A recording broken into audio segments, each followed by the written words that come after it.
Distinguished guests, members of the Deming Prize Committee, family and friends from around the world. It is both a great honour and a deeply humbling experience to receive today the Deming Distinguished Practice Award. This recognition celebrates not only my personal achievement, but the vision of Professor Ishikawa and of countless people who, over decades, have shown confidence in me to work with them to make organisations better and people's lives richer. For me, this award closes a personal circle, a journey that began in post-war London nearly 90 years ago. I will now demonstrate a magic trick by condensing 89 years into 20 minutes. I was born in London in 1936, just before the Second World War began. My childhood was shaped by air raids, evacuations, and constant disruption. Most of my teachers were untrained, and by 15 years of age, I left with no qualifications. I started as an apprentice in an iron foundry. It was hot, dirty, noisy work, but it taught me the dignity of labour and the importance of those who actually craft products. At 22, I served in the British Army, where intelligence tests revealed that I had an IQ of 142. This shocked me into realising just how much of my life I had wasted by just focusing on my private pursuits. I swore to myself that I was going to make up for this lost time. After demobilisation, I joined a design department and studied intensely in the evenings for 8 years. I earned degree-level qualifications in mechanical, production and electrical engineering, and later a master's degree in quality and reliability engineering from the University of Birmingham. These years taught perseverance, discipline, and respect for learning. By the 1990s, I was promoted rapidly to chief production engineer and then work superintendent in an automotive component factory. I introduced statistical process control, traceability of measurement, and built a standards room. What was obvious in industry generally was the fact that management and labour were constantly at war. The prevailing so-called scientific management model treated workers as extensions of machines. I felt this was profoundly wrong. There had to be a better way. And with a 50% immigrant labour force, largely from rural backgrounds, I tried to help them to acquire the skills required in a noisy but highly intensive industrial environment, and they appreciated the attention that I gave them. In the late 1960s, exceptionally high quality, competitively priced Japanese products began to flood the UK market. Shipbuilding, motorcycles, cars and electronics. Western managers attributed it to cheap labour. I knew this was nonsense. In 1968, we tested some Honda pistons and found their variation significantly less than illustrated in the relevant British standard. I asked myself, how do they do that? This question began my lifelong journey into total quality management. From 1967, I was unable to find any literature explaining Japanese production methods written in English, and I had no Japanese contacts. In 1969, I left industry and accepted an offer from a college in which I'd been studying. The title of my position was Director of the Quality and Reliability Unit. As such, I was also a visiting presenter at what was then Ashridge Management College, where Tony Shaw introduced me to the late Professor Naoto Sasaki, and he put me in contact with Professor Kaoru Ishikawa of JUSE, who sent me publications which defined TQM. It stated, and I paraphrase, each person on the payroll is the expert in his or her own job, and the object is to use the collective thinking power and job knowledge to make that organisation the best in its business and to bring out man's infinite capabilities. This philosophy contrasted starkly with Western management practices, where the UK was often labelled the sick man of Europe, and Professor Ishikawa's remarks became the cornerstone of my lifetime's consultancy and teaching. It seemed to me that the UK was like the triangle on the left, where competition between departments was more severe than competition in the marketplace.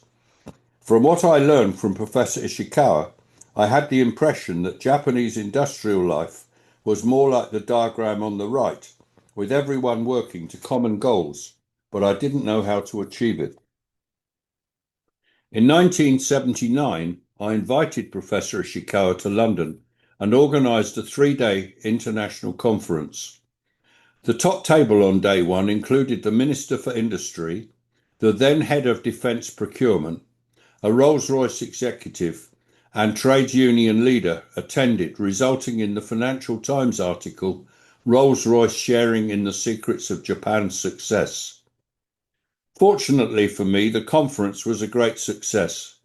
My employers were reluctant to support me on this venture, so I terminated my job and set up on my own, and have remained so until this day. The conference launched my independent consultancy dedicated to spreading TQM principles. Following the conference, JUSC invited me to Japan to give lectures on product liability, a topic which was popular at the time. I think that was prompted by a late dear friend of mine, Dr. William Thode, one-time president of EOQ. He observed that this was a quality-related topic where previously it was the exclusive interest of lawyers. I then organised a series of high-profile TQM conferences and seminars across the UK. Professor Ishikawa had warned me that people will not believe it until some of them actually see it for themselves. This proved to be good advice, so I led my first Japan industrial study mission, coordinated by JUSE, visiting Toyota, Honda, Nissan, Nippon Denso, Panasonic, and Matsushita, and others. We saw just-in-time and single-minute exchange of dies in practice, and the respect for people everywhere. Over the years, I led many more study missions to Japan, giving UK managers first-hand experience of TQM's transformative power. JUSC also sent teams to the UK. I observed that the Japanese teams were more focused on business goals than were the British. I puzzled as to why. Fortunately, our next visit included a visit to Komatsu. It was here that I learned Hoshin Kanri explained by them with diagrams of what they referred to as their flagship approach. On returning home, I modified our training materials to bring them into line with this model, which we still use to this day. During the 1980s and 1990s, we implemented TQM with companies including Marks & Spencer, Wedgwood, Shell, British Oxygen and others. We also led UNIDO projects in Egypt and Tunisia. There followed the JUSE 50th anniversary. The covering letter, which came with the book dedicated to their first 50 years, as a token of appreciation for the support DHI has given JUSE over the years, and many more years of working together in pursuit of common goals. This was a source of great pride. I was the keynote opening speaker at the South African Quality Institute at its inauguration at the end of apartheid, and appeared on national TV and radio, and soon after conducted a lecture tour in Japan, organised by JUSC, where I was introduced as being the European that JUSE believes understands Japanese culture better than any other European that they know. Much later, in 1997, I assisted Mubarak Steel in Iran. I had told them not to implement TPM, Total Productive Maintenance, until they'd implemented TQM. They checked me out with JUSE, who told them, if that's what David Hutchins said, then do it because he knows what he's talking about. In just 3 years, they increased production from 3 to 4 million tons a year and also saved over 220 million US dollars. And I understand that in 2024, they topped 11.8 million tons.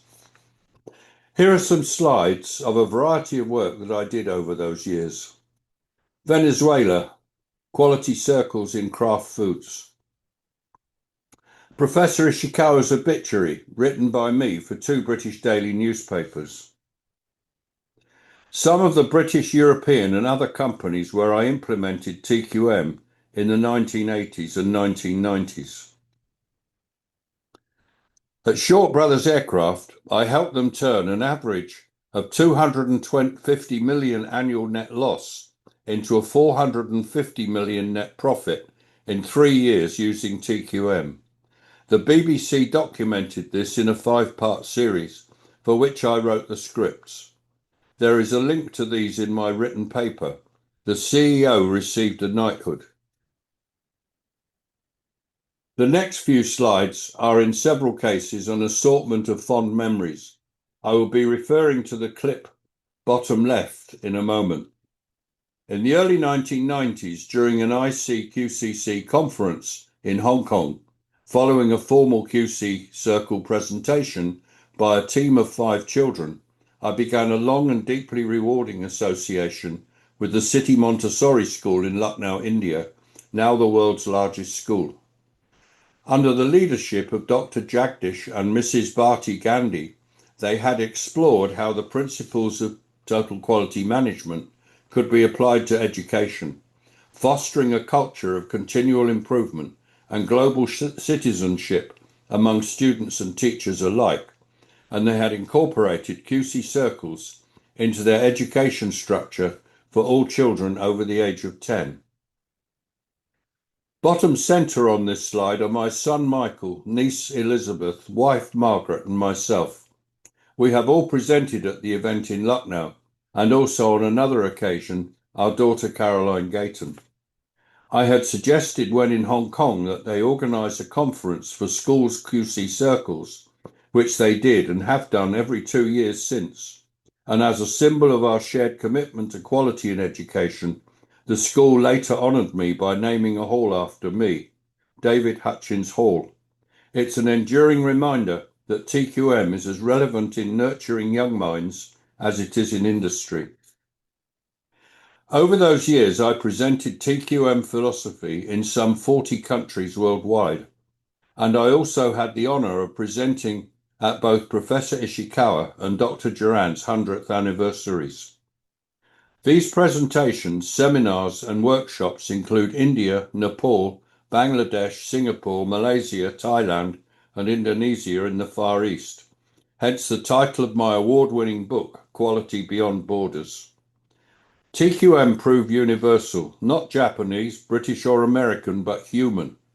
It will work successfully everywhere where people work together, regardless of industry, and even in non-work situations. One of my students, David Caldry, is successfully introducing TQM into a martial arts club.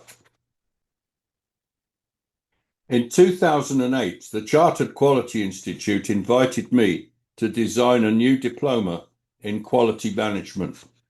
We built it from first principles, generic across industry, accredited by the British government surveillance body Ofqual, and I ensured that it was grounded in the philosophies of Deming, Duran and Ishikawa. I have also shared knowledge through my authored works, Quality Circles Handbook, Total Quality Management, Hoshin Kanri, The Strategic Approach to Continuous Improvement, Just in Time, Quality Beyond Borders, and Self-Managing Work Groups. I contributed a chapter to Dr. Duran's A History of Managing for Quality and authored a chapter in The Man and His Work on the life of Professor Kaworu Ishikawa. The Chartered Quality Institute version of the diploma, which I had created under contract, according to the CQI annual report in 2014, claimed that the course had attracted over 4,000 students in 5 years. Sadly, when Ofqual bureaucracy became too burdensome from the CQI, I relaunched the program independently, mentoring learners worldwide. Our current version is based on the concept of learning by doing, and our leading students are introducing TQM and Hoshin Kanri not only into their employers' companies, but also into their social lives as well. After the pandemic, we re-established Japan study missions with JUSE. The first events in 2024 were modest but transformative. Participants witnessed genuine employee engagement, visual management, and discipline preserved for decades. We believe that we're at the dawn of a new global rediscovery of TQM principles, and my being awarded this coveted recognition of my work will increase the impact of what I will attempt to do in the future for whatever time I have left. Long live TQM. I extend heartfelt gratitude to friends and colleagues in Japan and JUSE. Special mention to those no longer with us, Professor Naoto Sasaki, Junji Noguchi-san, Mayuchi-san, Dr. Kondo, and Professor Kaori Ishikawa. Among living colleagues, Dr. Noriaki Kano, Hitoshi Kamikubo-san, Masato Onosdira-san, Kazuyoshi Maeda-san, Dr. Hiroshi Osada-san, and my dear friend Yumiko Kawashima and her colleague Kenji Nishikawa.